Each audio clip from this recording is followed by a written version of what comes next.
أعوذ بالله من الشيطان الرجيم.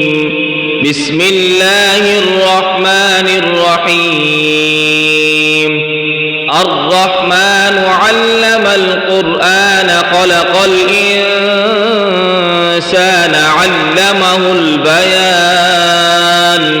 الشمس والقمر بحسبان والنجم والشجر يسجدان والسماء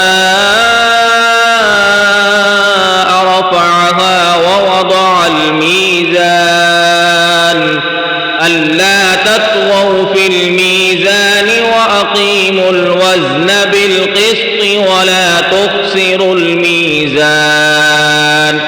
والأرض وضعها للأنام فيها فاكهة والنخل ذات الأكمام والحب ذو العصف والريحان فبأي آلاء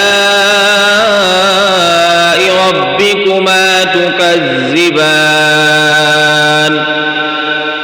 خلق الإنسان من صلصال كالفخار وخلق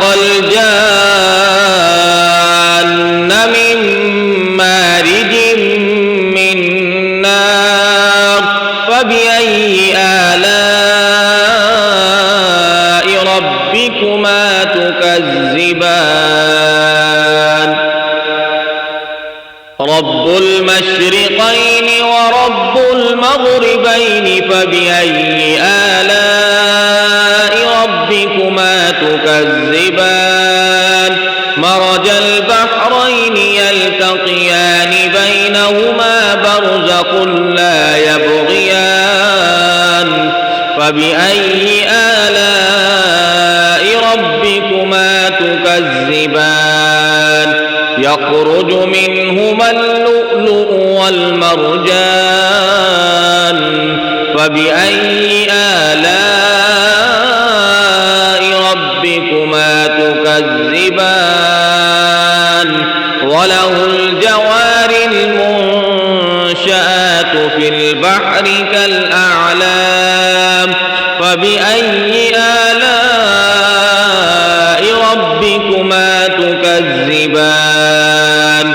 كل من عليها فان ويبقى وجه ربك ذو الجلال والإكرام فبأي آلاء ربكما تكذبان. يسأله من في السماوات والأرض كل يوم هو في شأن فبأي آلاء ربكما تكذبان. سنفرغ لكم أيها الثقلان فبأي آلاء ربكما تكذبان. يا معشر الجن والإنس إن استطعتم أن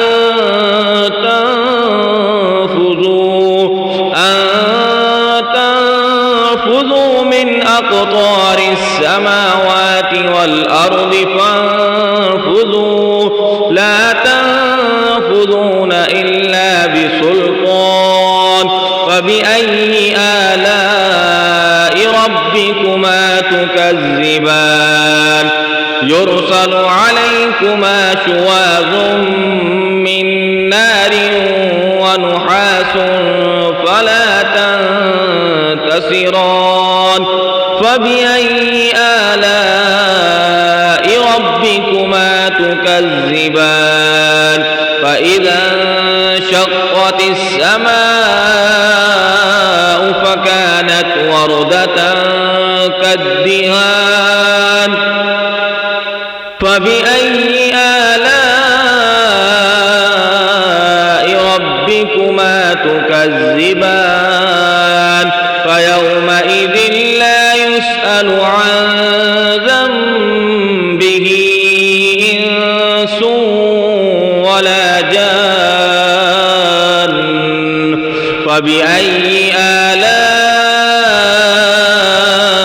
ربكما تكذبان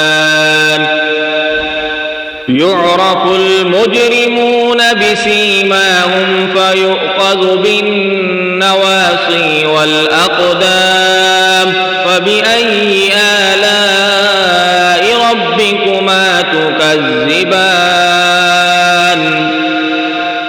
هذه جهنم التي يكذب بها المجرمون يطوفون بينها وبين حميم آن فبأي آلاء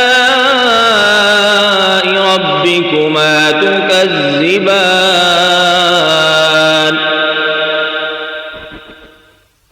ولمن خاف مقام ربه جنتان فبأي آلاء ربكما تكذبان ذواتا أفنان فبأي آلاء ربكما تكذبان فيهما عينان تجريان فبأي آلاء ربكما تكذبان فيهما من كل فاكهة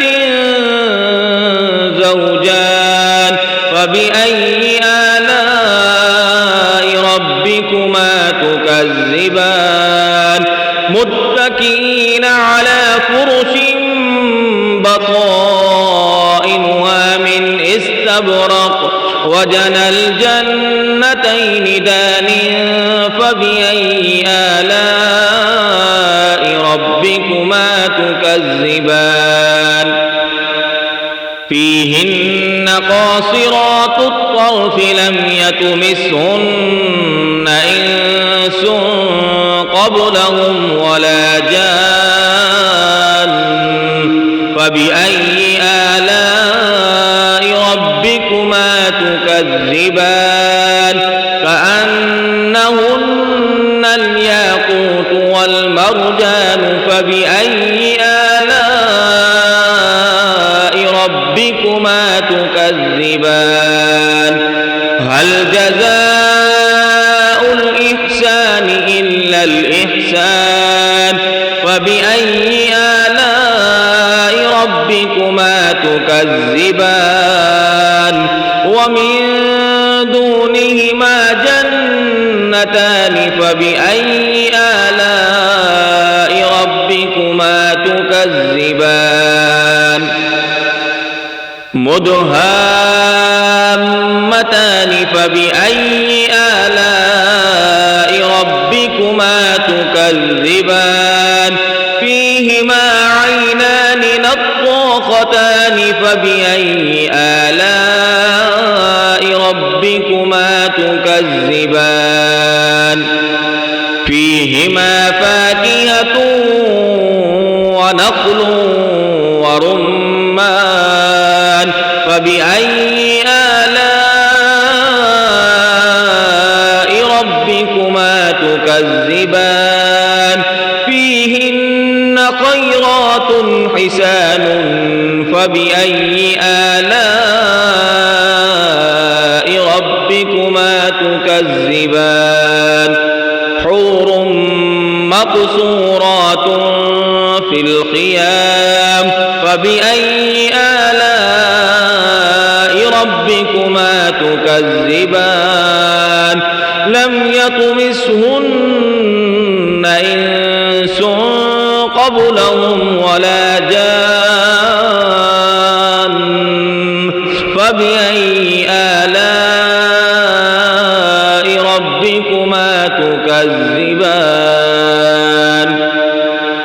متكئين على رفرف خضر وعبقري حسان فبأي آلاء ربكما تكذبان